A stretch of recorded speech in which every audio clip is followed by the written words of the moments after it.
Halo warga sipil sekalian, nama gue Ferry Irwandi dan gue seorang storyteller.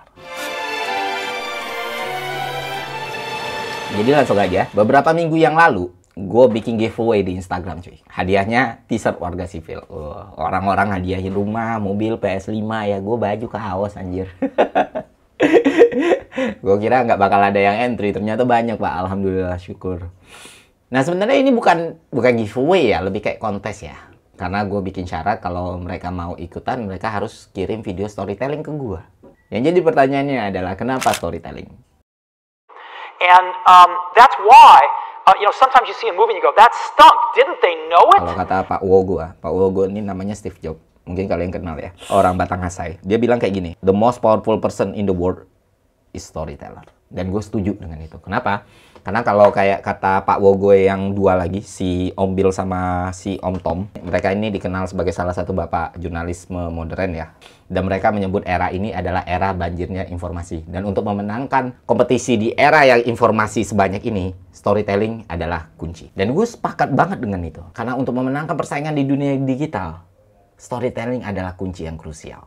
Termasuk juga di YouTube. Kalau lu orang biasa, lu nggak dikenal oleh orang lain, dan lu pengen bikin channel YouTube, jenis konten apa kira-kira yang bakal bikin channel lu cepat naik? Apakah podcast? No, bukan podcast. Karena podcast itu bakal efektif untuk orang yang udah punya pamor duluan dan masuk ke YouTube. Kalau lu bukan siapa-siapa, itu nggak bakal efektif cuy. Apakah vlog? No. Review, content reaction, cinematic video? Nggak ada satupun di antara itu. Kalau lu mau channel lu cepat naik, dan lu orang biasa, maka buatlah essay video. Dan kunci dari essay video adalah direct storytelling. Oke, gue punya kajian soal ini, gue punya penelitian soal ini, gue punya data, himpunan, dan irisan. Cuman kalau gue jelasin, ini bakal memakan waktu yang lama, dan gue bakal bosan, kalian juga bakal bosan. Sekarang, untuk membuktikan hal tersebut, kalian cukup lihat dalam 1-2 tahun terakhir ini, siapa aja YouTuber yang baru kalian subscribe. Apakah diantaranya ada Dr. Indrawan Nugroho, Guru Gembul, Hipotesa, Suara Cino, Ferry Irwandi gitu? Apa kesamaan mereka? Storytelling. Itulah kenapa gue bisa yakin kalau lu mau memulai channel YouTube lu, maka ceritakanlah sesuatu di channel lu. That's the point.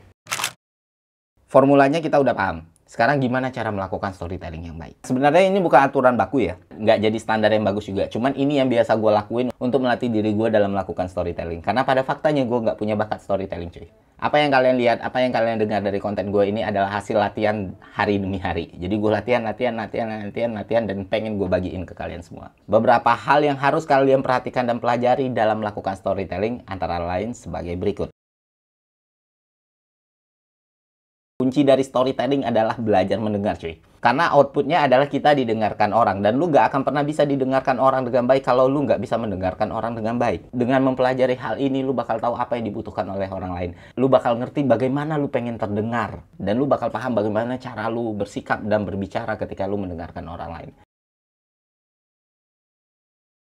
Pahami bahwa hal ini bukan hal yang mudah. Nah ini. Kebanyakan orang menyerah untuk menjadi storyteller adalah karena ketika mereka berbicara di depan kamera, mereka merasakan kesulitan yang sangat luar biasa. Ketahuilah teman-teman, itu sangat wajar. Karena bicara di depan kamera bukanlah hal yang mudah. Gue udah bicara di depan publik itu di berbagai kesempatan dan di berbagai platform. Gue pernah jadi narasumber, gue pernah ngisi webinar, seminar, gue pernah ngajar pegawai diklat, gue pernah ngajar mahasiswa, gue pernah melakukan stand up comedy, gue pernah mengajar kuliah umum, dan gak ada satupun di antara itu yang gue anggap sulit untuk dilakukan. Tapi ketika bicara di depan kamera, ceritanya ini bisa beda cuy. Gue gugup. Setiap orang yang bicara di depan kamera di awal itu bakal mengalami kesulitan yang luar biasa. Orang yang paling jago sekalipun. Jadi, ya itu wajar. Kalian nggak perlu minder, kalian nggak perlu menyerah untuk itu. Coba lagi, coba lagi, coba lagi. Untuk diri gue sendiri pun gue butuh sekitar waktu 2-3 jam untuk menyelesaikan video yang durasinya 10 menit untuk bicara depan kamera. Kenapa bisa selama itu? Karena gue harus mengulang, dan mengulang lagi. Emang effort memang. Tapi itu wajar. Bukan karena lu inferior atau lu lebih kurang dari orang lain. Ketiga, lakukanlah dengan bahasa yang sederhana. Nah, ini yang sangat-sangat penting juga. Karena ada quote yang bilang kayak gini. Orang pintar adalah mereka yang bisa menjelaskan sesuatu yang rumit dengan cara sederhana.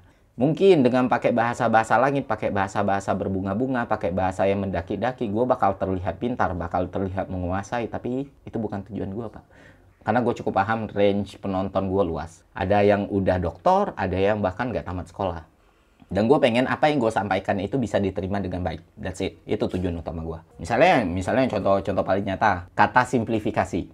ya kan? Ini kan kata yang sebenarnya nggak terlalu jamak untuk dikenal orang. Ya, maka kata simplifikasi itu akan gue rubah jadi menyederhanakan, karena maknanya sama. Jadi kemampuan menulis itu akan menjadi dasar apapun dalam semua skill yang kita punya, Pak. Di handphone gue itu bisa ada 10.000 note, apapun gue tulis gitu. Dengan menulis, lu belajar untuk berpikir sistematis. Lu ada guidance. Lu nggak akan ngambang gitu. Dan dengan menulis juga lu bakal lebih menghemat waktu. Jangan pernah mencoba untuk freestyle, cuy. Memang ada orang yang bisa melakukannya, tapi gue yakin lebih banyak yang enggak. Even gue sendiri itu masih nulis. Semua yang gue omongin di kamera itu benar-benar gue tulis secara lengkap. Nah, kalau sekarang mungkin udah poin per poin ya, karena gue udah terbiasa melakukannya. Tapi kalau untuk teman-teman yang baru mulai, biasakan menulis terlebih dahulu. Dan media untuk menulis lu bisa pakai note handphone lu, atau kalau lu nggak nyaman pakai note, lu bisa tulis langsung pakai pulpen.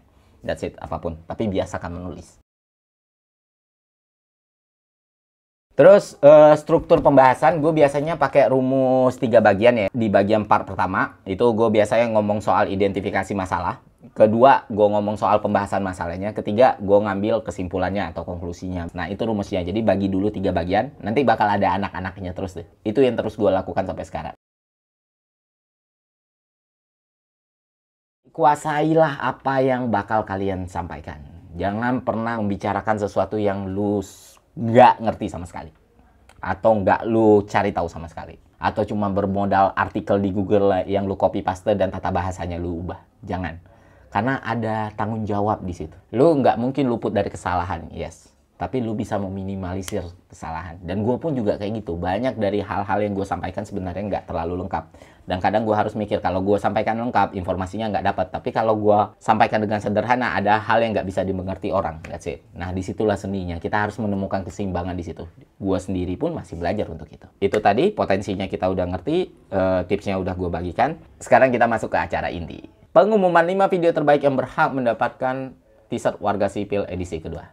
Check this out. Halo semua, assalamualaikum, nama aku Marika. Aku memiliki sedikit masalah berkomunikasi, yaitu aku kadang bisa ngomong gegap. Bukan karena gugup, tapi ya karena sudah bawaan dari kecil. Saking parahnya dulu waktu SD, kedar baca buku LKS saja, aku gagap. Ya, yang namanya anak kecil, jadi ada aja yang ngejek cara ngomongku, dan akhirnya aku lebih memilih untuk menutup diri. Jadi orang tua aku menyarankan buat latihan dengan membaca nyari. Lama kemudian, aku mulai bisa bicara lancar, tapi setelah itu, muncul masalah baru, yaitu aku rada gak nyambung saat berbicara dengan orang lain. Aku bingung bagaimana menceritakan proses apa yang ada di pikiranku. Kalau orang ngomong begini harus menanggapi seperti apa, harus menyikapi seperti apa, dan karena itu juga banyak sikapku yang bikin jengkel dan bikin ilfeel teman-temanku. Untuk menutup itu, aku jadi harus sering dengar podcast setiap hari, ngomong depan cermin, belajar berintonasi, dan aku juga ada sedikit belajar teknik voiceover, dan kalian bisa dengar bagaimana aku bisa bicara lebih lancar sekarang. Namun, bawaan itu masih suka ke bawah sih sampai sekarang. Misal, kalau saat ini lancar, mungkin saja sejam kemudian, aku bisa gagap lagi. Ya, mudah-mudahan seiring berjalannya waktu, bawaan itu akan hilang dan bisa ngomong lebih lancar sepenuhnya. Semoga. Thank you udah dengerin. Kenapa gue pilih video ini? Simple, Pak.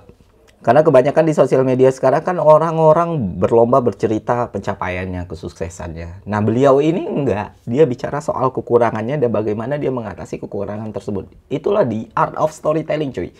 Dan ketika nonton ini, gue ngikutin sampai akhir dan ada perasaan yang, wow, luar biasa ya. Artinya, dengan usaha dan kerja keras, lu bisa aja melakukan sesuatu yang lu pikir gak akan pernah berubah, cuy. That's the point. Dia benar-benar berusaha untuk menutupi kekurangannya. Kalau dia gak ngomong dia gagap, kita gak akan pernah tahu dia gagap.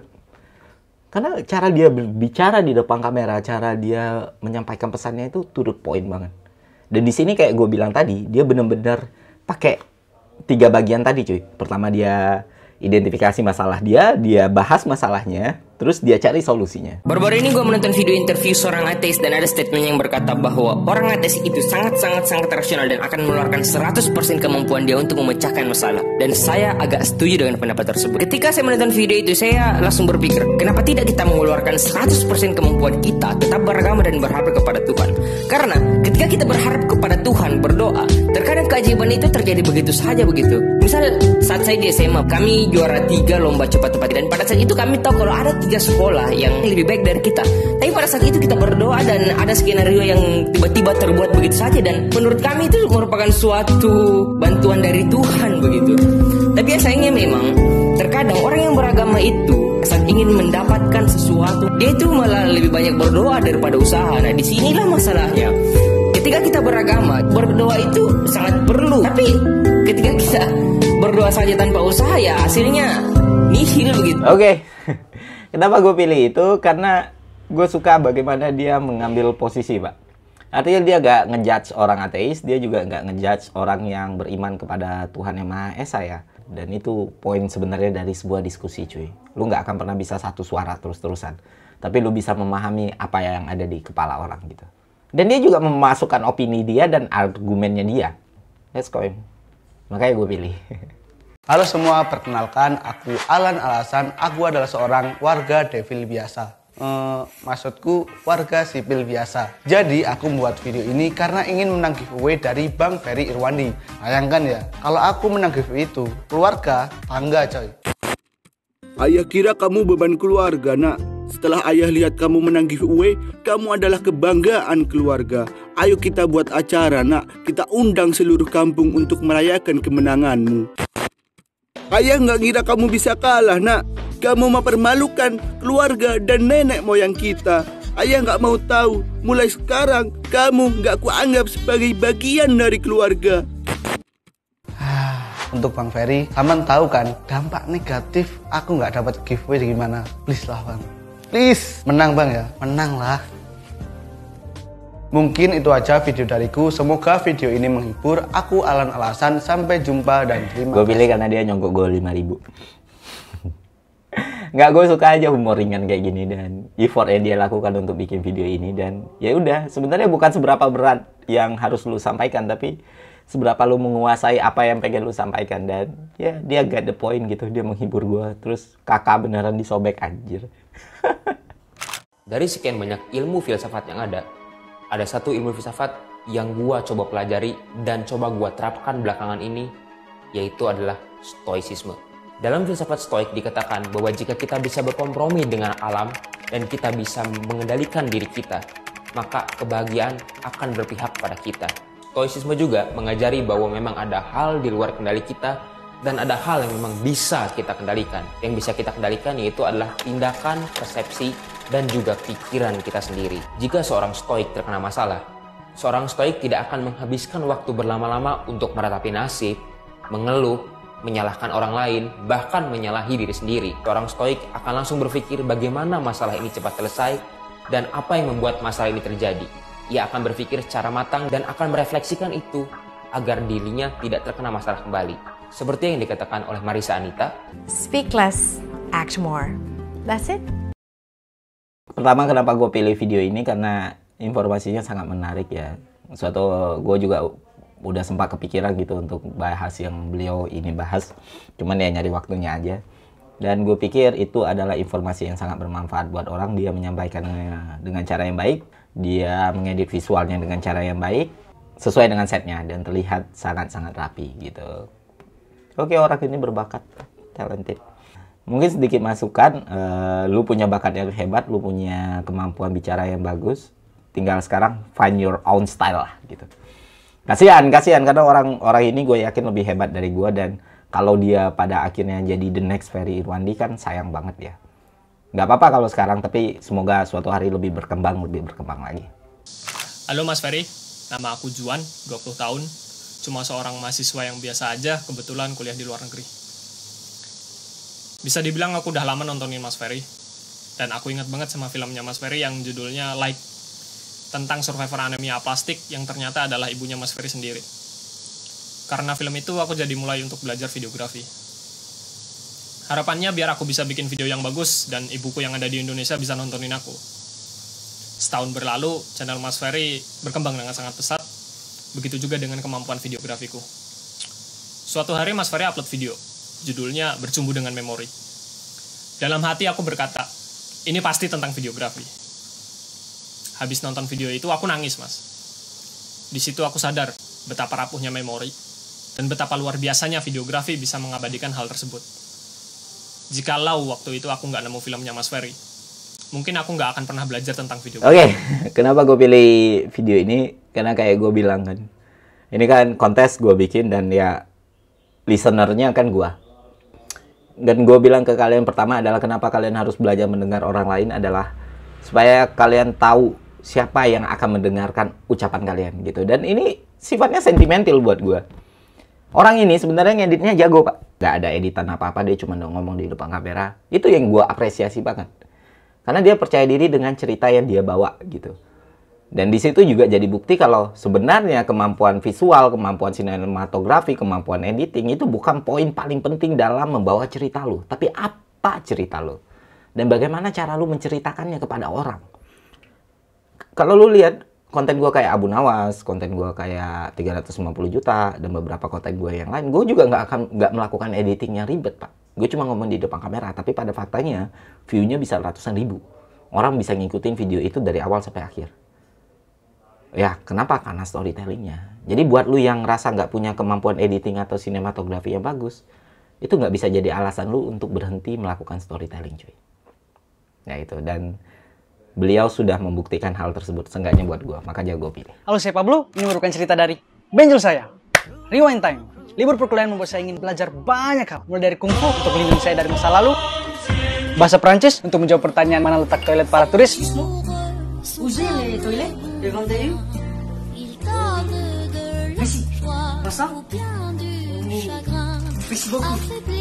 dan violin untuk pamer. Sebenarnya saya sudah memiliki violin sejak tahun 2018, tapi penderitaan dalam mempelajari instrumen tersebut membuat saya hanya menjadikannya sebagai properti foto saja. Tapi setelah membaca quotes dari James Clear, saya kembali bersemangat untuk mempelajarinya, sehingga saya bermain di kamar. Saya lupa kalau di kos tidak boleh berisik. Saya bingung ingin belajar di mana. Saya bisa belajar di rooftop, sehingga saya pergi ke rooftop dan